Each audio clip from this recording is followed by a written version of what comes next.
All right, folks, we're going to start. So if you can take your seats. This is the third and last presentation of the stormwater track. So if you've been with us all day, thank you so much. If you're new, another exciting conversation around stormwater parks, question mark, question mark, question mark. One thing I'll say, I'm really excited for this presentation. This is truly the cherry on top of the Stormwater Park Sunday. And we have a lot of fun last minute things happening, but one of them was that Deb stepped in at the last minute for this presentation. So we are incredibly grateful. So this is the Mill Creek Canyon Earthworks Park, which is a framework plan case study. And we are here today with Dakota Jane Keene. Dakota participates in thoughtful, sustainable space making to mutually benefit her clients and the community. As a landscape architect, she focuses on cultural, corporate, and residential projects, assisting communities in defining a framework that provides a forum for participation. The design intent, formed from a medley of historical and natural influences, is integrated into the original diagrams and gradually woven into the final plan. Dakota's work integrates the innate process of nature, art, and science with the goal of achieving and flourishing environment. And Deb Guenther, and Deb, is that the right way to pronounce your last name? Okay, great. As a partner and landscape architect at Mithun, Deb has built a team that brings exceptional quality, critical thinking, and award-winning design to her projects. Deb is committed to connecting people with their surroundings and with each other. She works on diverse projects, delivering conceptual design ideas firm-wide. Clients benefit from her ability to bring together emerging ideas in policy, practice, and design. And with that, I will turn it over to Dakota and Deb. Thank you. Can you hear us okay? Yes, thumbs up. Great. Okay.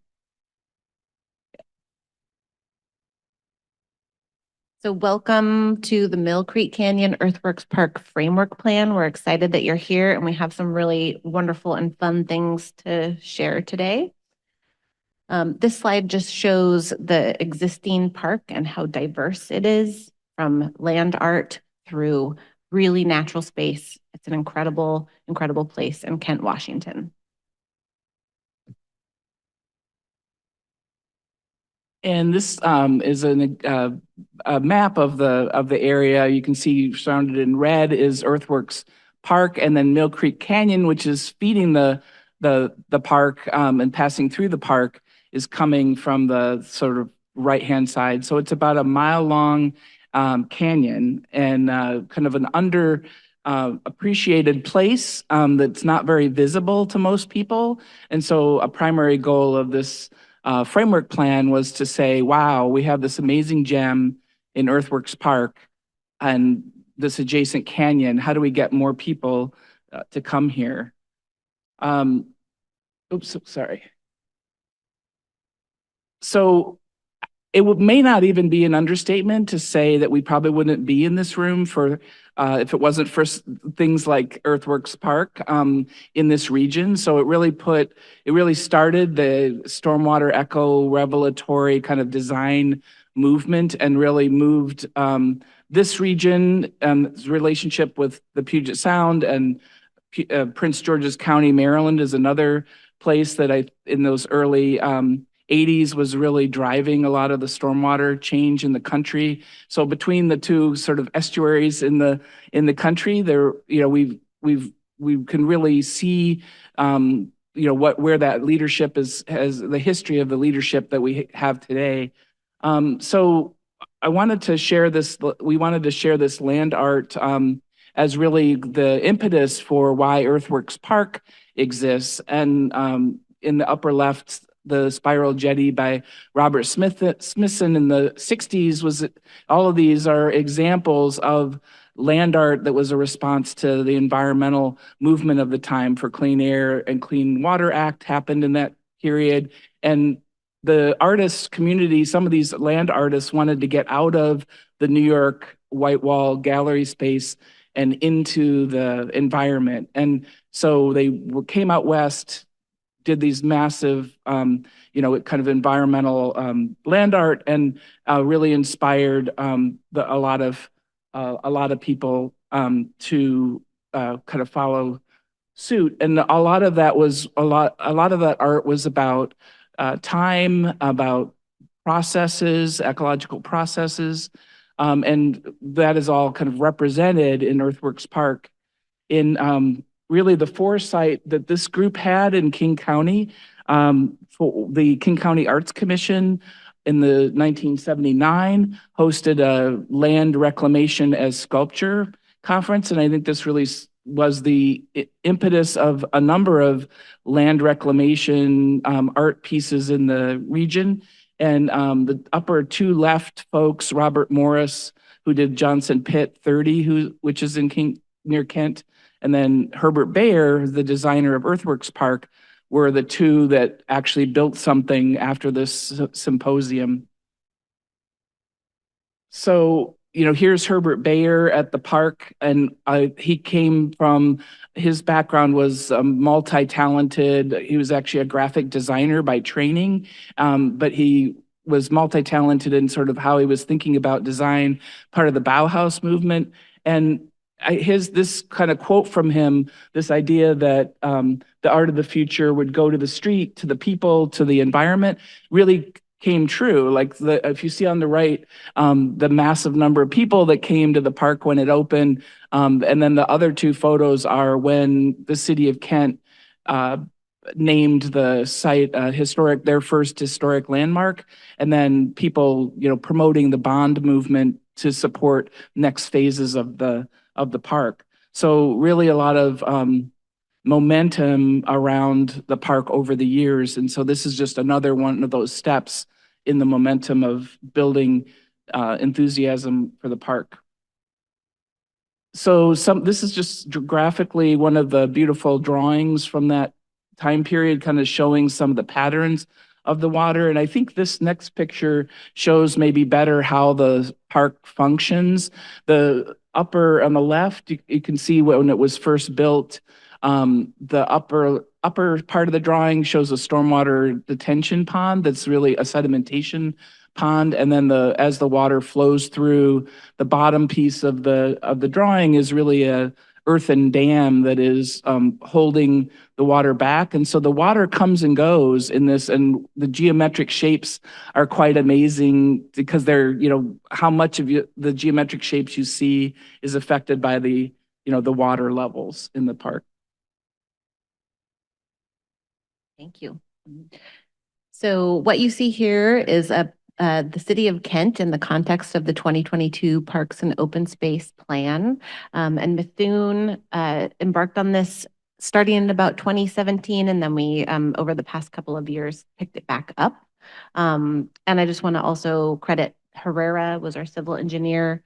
Northwest Vernacular helped us with the landmarked portions of the park because Earthworks itself is landmarked, and Siteworks was the operations and maintenance consultant, as well as did cost estimation for us.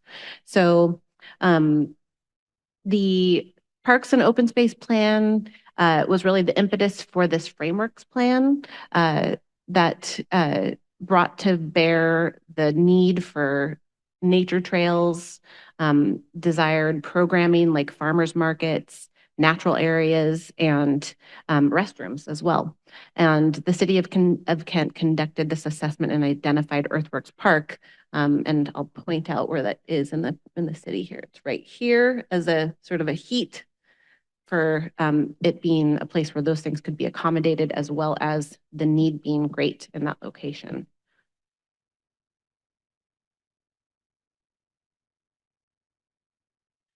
So this is Earthworks Park here, item D. That's the location. The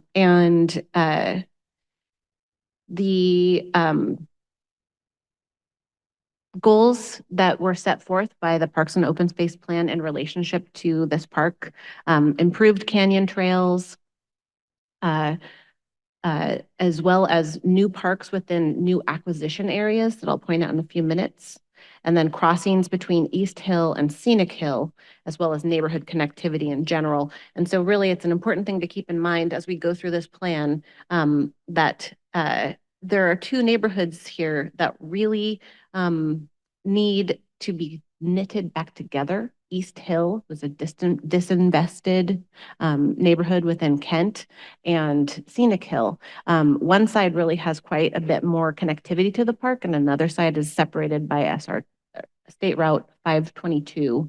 And so we'll go into a few ways that we addressed that connectivity.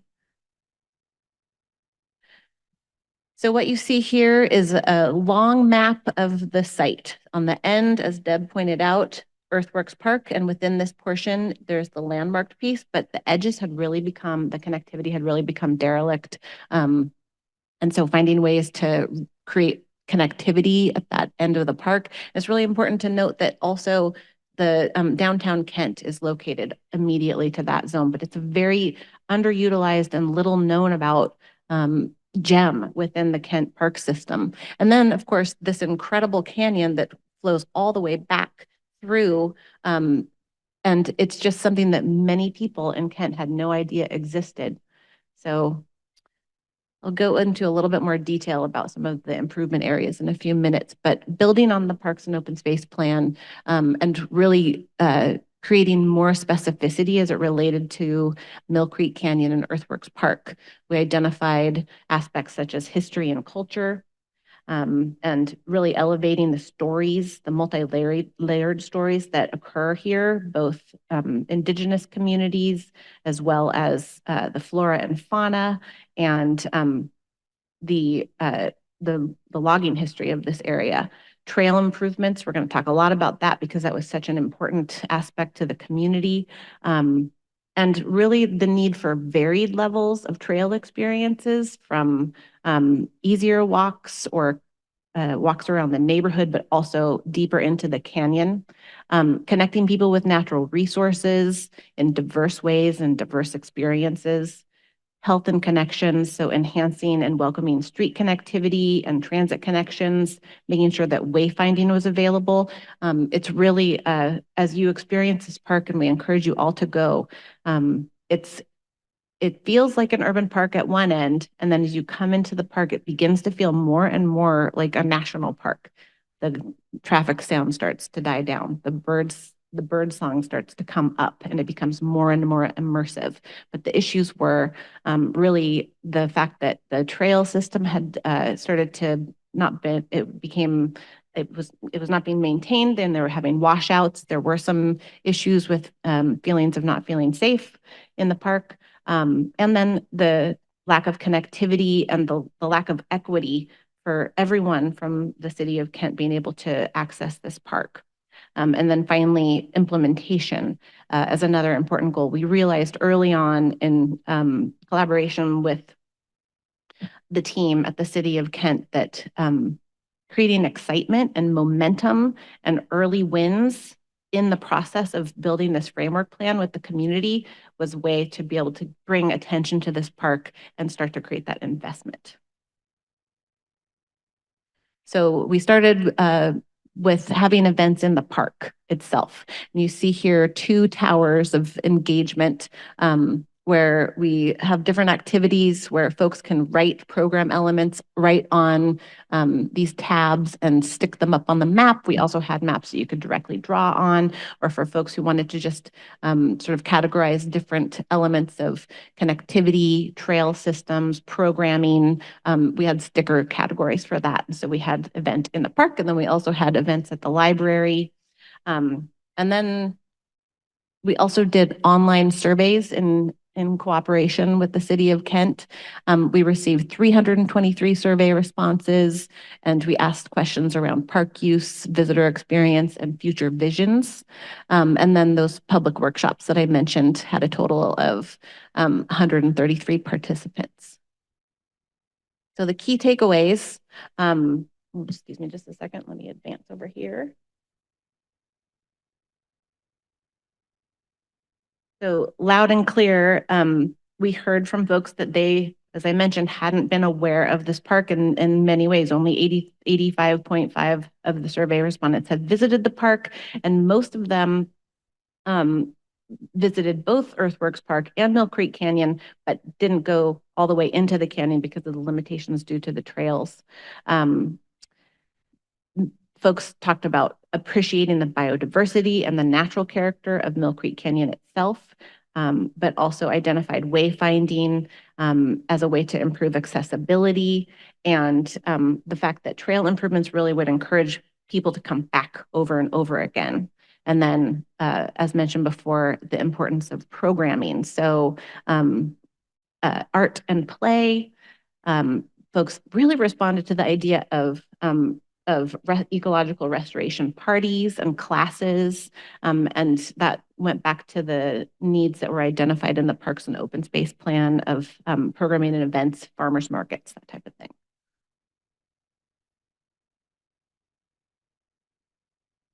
So I'm just going to share a little bit of the assessment that we went through, and I mentioned the history prior. What I meant to mention, actually, when I talked about artists going from the gallery to the open west, King County Arts Commission wanted to start, recognize that the way that art was being communicated was through photographs. People weren't typically going out to see that land art. And so they wanted to bring that back closer to the city. So that was the kind of full circle there. And so you can see in the regional connection on this map, one of the opportunities is the connectivity to the larger region back to this park, and for the park to be a launch point for the Green River Bike Trail, which needs just one more connection to the south before you can really ride it, really almost, I believe, all the way to the city of Seattle. So the yellow line is the connection to downtown that Dakota mentioned. So it's really ideally located. And then Dakota mentioned the divide between East Hill and Scenic Hill. This pink line at the top really shows that Kangley Road, very difficult to cross as a pedestrian. Advance Oh, sorry, in advance. I'm looking at the screen instead. And then this shows some of the access studies of where can you get into the park. So the orange, too steep to enter, green has some possibilities. And so one of the really interesting things about the acquisition parcels that you can start to see here in yellow is they're all around the top of the bluff. And so from a stormwater perspective, there's some real great opportunities to really link stormwater with how people are entering the park and making that part of the sort of signal that you're entering this special place. This stormwater assessment, you can start to see the circles, the light blue circles are stormwater outfalls. There are a lot of them, and they're all in many different conditions. So one of the challenges that the city has in managing, even though the whole point of Earthworks Park is to manage the flooding flows that come through the creek at different times, that's very difficult to manage because there's the unpredictable flows from the surrounding streets as well as groundwater seeping in from the sides of the canyon. So even though they've done some upgrades to the dam that's on the right-hand side of the slide, so they're kind of working with the earthen dam at one end and a kind of a control valve kind of dam at the right-hand side, they still have a lot of challenges managing those flows. So it puts the importance on that upland capture of these stormwater parks that we're talking about in this whole conference, and the importance of looking at these upland areas of acquisition that the parks has wisely made over time as a place where more stormwater can be stored.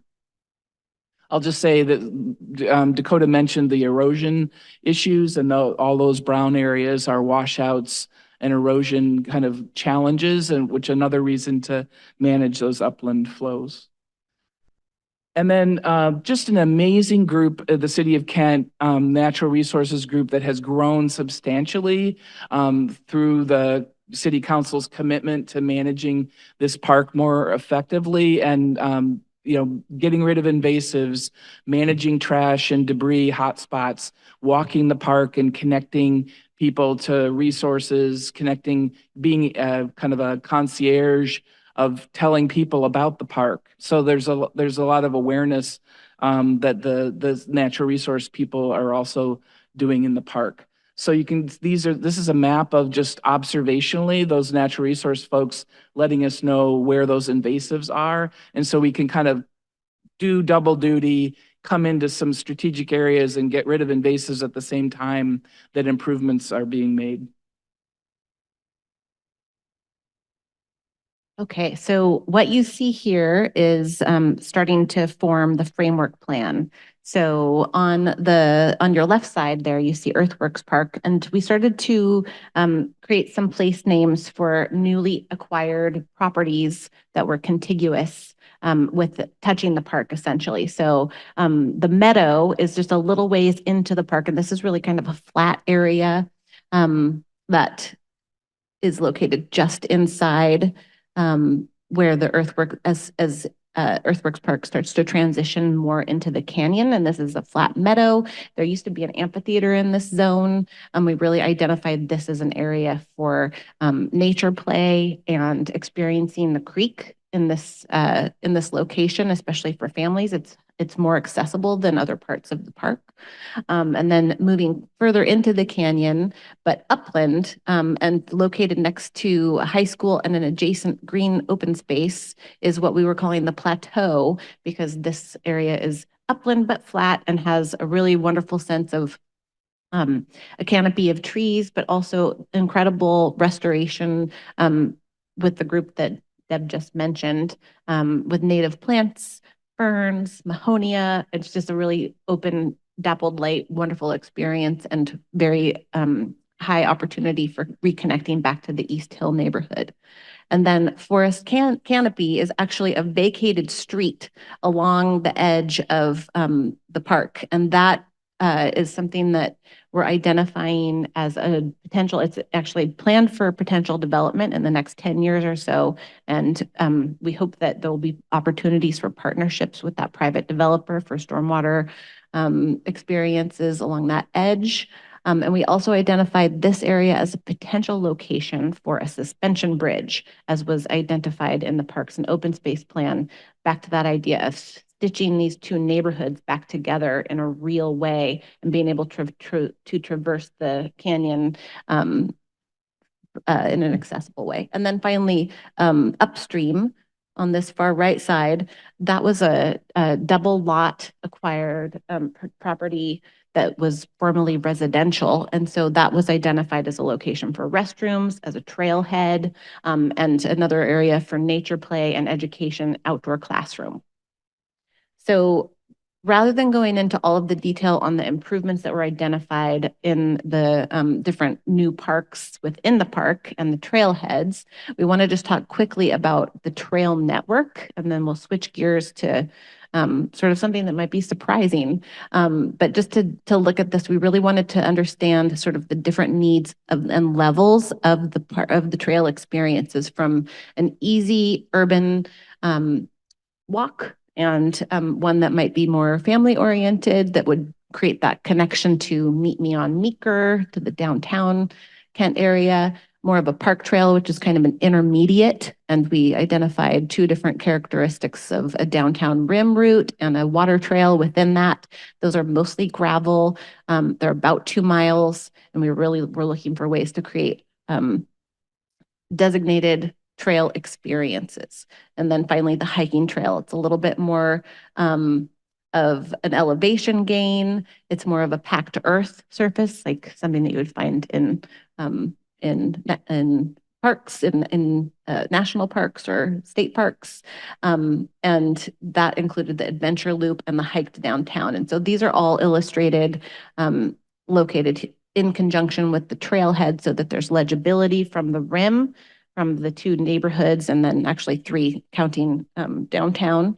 Another element that we identified as important was to connect to the senior center, which is just directly across Titus Street. And so looking at at traffic calming, so that right now Titus is a main thoroughfare. So being able to create that connection to downtown through that zone. So that's an overview of the trail network, and I'm going to turn it back over to Deb to touch on implementation, and then we will shift to a story. I think one of the things that Parks, of course, was really focused on is as they add all these new, they're essentially adding, improving one park and adding four more, but it's all one park, but it's, very programmed areas within this natural resource, park. So they anticipate over the next, over the next 10 years, to invest about $16 million, and then in the future, invest another $16 million. So a lot of enthusiasm and support for this. And one of the key things was to make sure that those investments were commensurate with their operations and maintenance. So we worked with SiteWorks to develop an understanding and a strategy for what that would look like so that the city council could feel confident that there was a sort of a parallel budget that would be paired with, or they could start thinking about making sure that a parallel budget was going to be commensurate with the maintenance requirements over time. So that, this, again, an example of, the dollar amounts that over by 2034, the maintenance requirements will be much more substantial, and just being able to plan ahead for that and get that on everyone's radar as an integral part of approving this plan. Okay, so now we're going to switch gears a little bit and tell you a story, the story of Kent's Canyon of Connections. And the impetus for this was really this idea of really involving the community, making sure that there was accessibility to the information through a graphic novel format. And we identified this with the team at the City of Kent as something that would be really valuable to start to create those early wins and being able to tell a story that feels accessible. I think another aspect of this is that there's a very high immigrant population in Kent, and that the fact is that often some of the English speakers are the kids within the family. So being able to create something that's accessible to kids that might relate that back to their parents and get folks to the park and invested in this experience. We're also fortunate, or the park is fortunate, in that they have an elementary school, a middle school, and a high school all within a couple of blocks of the park. So there's lots of folks to give credit to for all of the things that you've seen today, but I do want to just give credit to Charlie Abel, who did the illustrations within Methune, and Zoe Kaspersik, who co-wrote the story.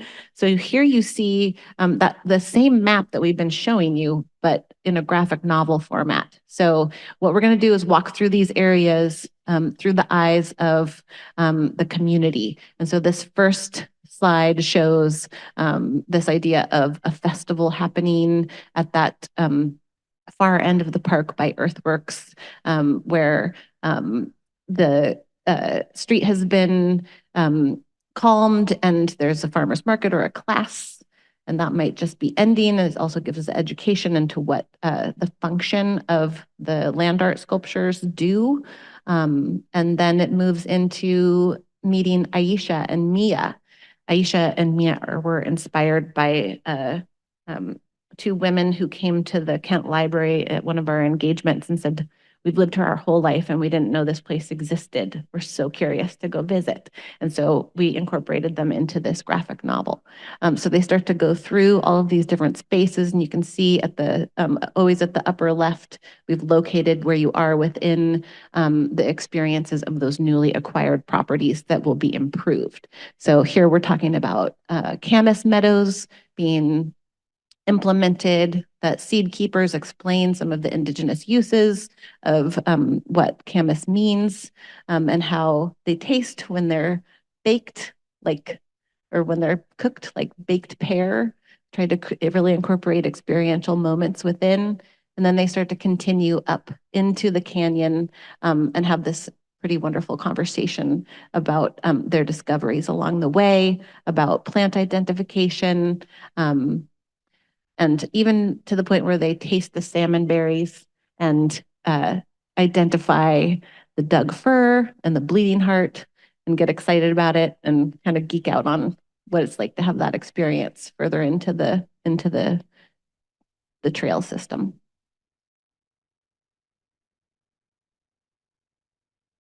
Then they start to identify birds, and then they get up to the plateau and they meet up with a school group that happens to be having an outdoor classroom, a class outside, and they start to discuss the identification of the northern flicker and the stellar jay and the cedar waxwing. There's the cedar waxwing through the eyes of the binoculars, which is one of my favorite illustrations. And then the instructor says, okay, it's time to wrap up and make sure your worksheets are complete. And Mia and Aisha continue on. And they get to the historic remnants where they overhear a couple talking about the springboard stumps and the history of logging within the region. And then they come across the old dam, they sit on the dam, and then they continue on and discover the suspension bridge. Whoa, cool. So then we bring in a couple new characters, the dogs from the two different neighborhoods of East Hill and Scenic Hill that happen to meet on the bridge. The unifying power of dogs. And really get to sort of hear the conversation between the neighbors and the discussion where they're getting excited about the forest canopy intervention. They heard that food trucks are going to be coming to that area. So this is up in the forest canopy, which is that vacated street that I mentioned that will be associated with new development. And we looked at ideas of starting to deconstruct some of the asphalt and do some painting, bring in a bike course for kids, back to the nature play, the food trucks, and art installations that really were things that the community called for. Then they head back, then they get all the way to that last acquisition area called Upstream, where they discover the sensory loop path, native plantings, play area, open field, and the improvements that occur there. And then they say goodbye. So this is the final image of those experiences that they just had. So, whoa, cool.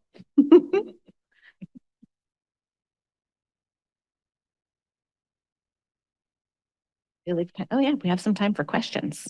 Yeah, I think we have actually quite a bit of time for questions. So maybe like 12 minutes. Okay, so great. Anybody in the room have a question?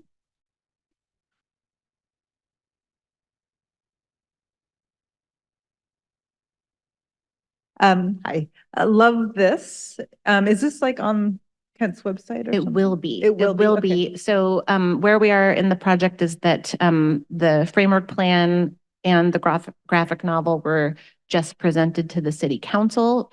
That recording is available online, and it was very well received, and the council members were very excited, especially about the graphic novel. And they lifted it up and said, Great idea. this is great. And actually, the mayor is extremely excited about it as well. And apparently, if Terry were here, and he was sorry that he couldn't join us today, but again, thank you, Deb, for stepping in Terry's place. But he said afterwards, the mayor cornered him in the elevator and said, this has to happen. This is great. And then a neighbor called up and gave a large donation because they want to see this happen. Yeah, amazing.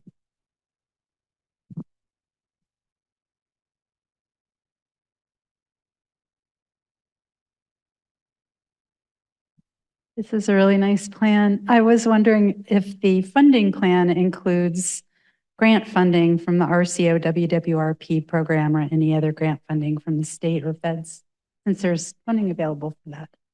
Yeah, that's terrific. One of the parks folks, our project manager, is has a lot of the RCO funding included. So I'm sure that they're counting, they're sort of assuming a certain amount of that. And so, yes, thank you for that, highlight. Yeah. I'll just tell an anecdote while people are thinking of more questions. When we first interviewed for this project, the project manager at that time was Brian Levenhagen, and he's now a Parks Council person or Parks Commissioner. But he was a high school, when he was in high school, he actually worked for the Parks Department maintaining the park. And he would get so many questions about what is this place, because it's such a unique environment, that he ended up becoming quite an expert on the history and what it meant, so he could share that with people when they came into the park. But he's been a passionate advocate for this as well, so all the way through. I have a question about, oh, I'm going to hand it to you. So this is an incredible thing. I've been geeking out with Dakota about how cool I think a graphic novel is.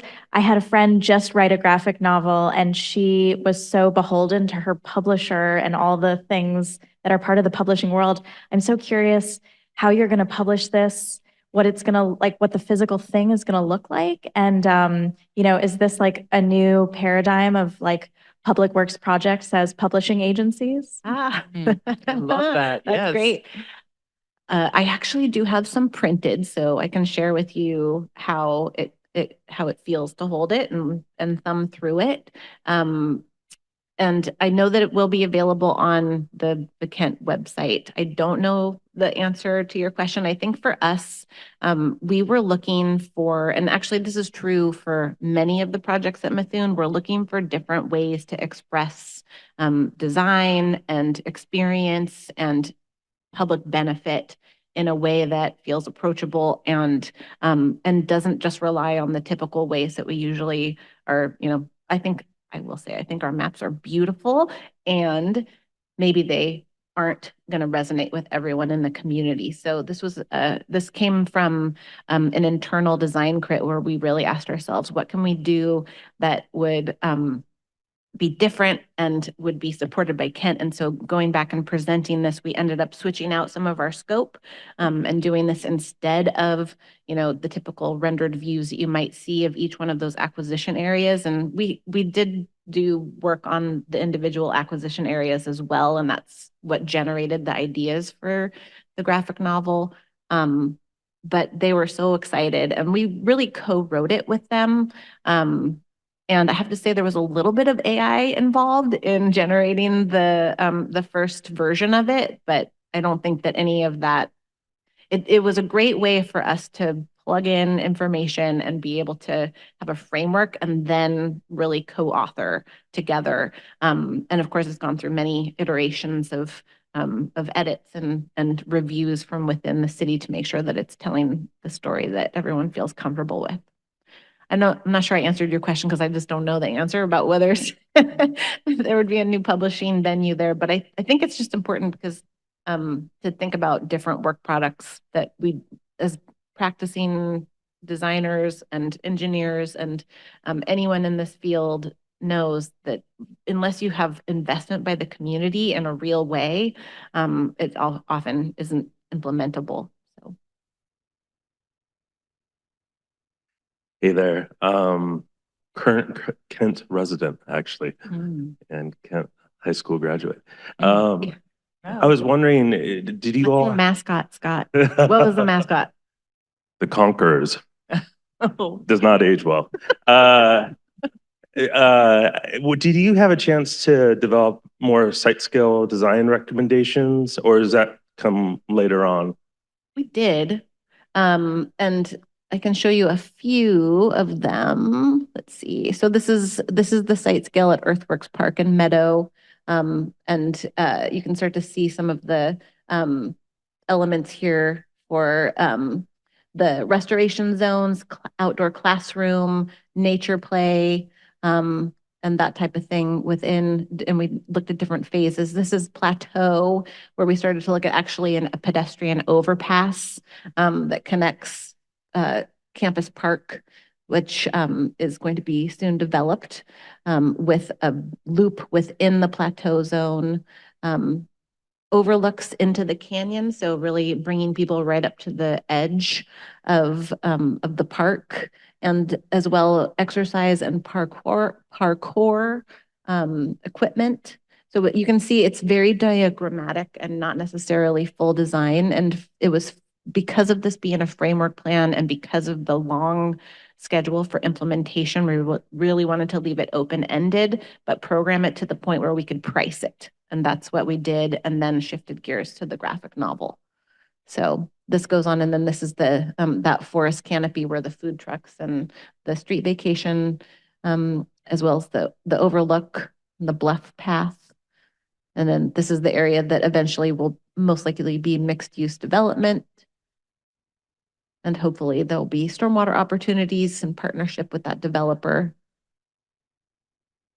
And then that's the final acquisition area called Upstream, with the field, the play structure, public art, which we really looked at ways to incorporate in throughout the framework plan references to combining wayfinding with public art, that we don't want to compete with those really iconic land art sculptures within Earthworks Park, but that we are still making reference to that and sort of combining two uses.